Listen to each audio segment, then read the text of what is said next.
Hopefully this will help somebody. I got my 2004 Chrysler Pacifica, and it was misfiring, came up with different codes, number 1 cylinder, number 6 cylinder, and there were other codes also with misfires.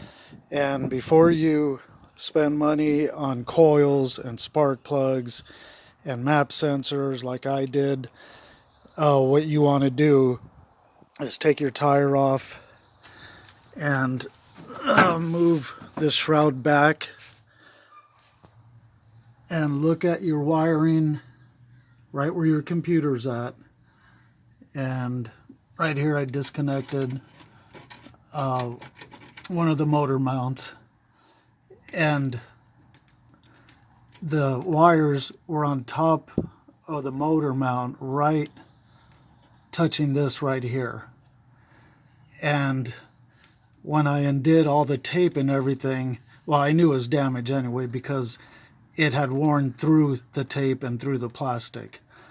When I looked at the wires and they're exposed, there was a wire that was disconnected because it pulled so hard, especially if your Pacifica had broken motor mount.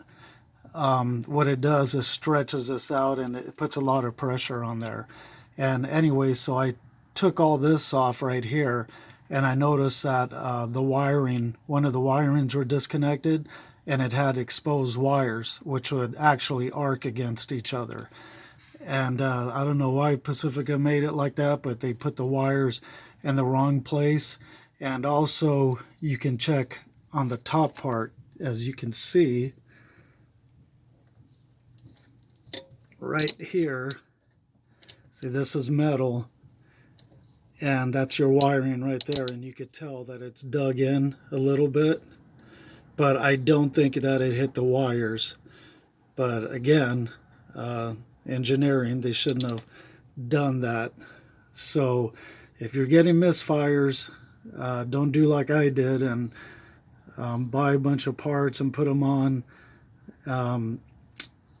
Check this first before you do anything, because this will cause damage right there and you will get misfires. So hopefully that can help somebody, because it was a pain in the neck trying to figure out what was wrong with this.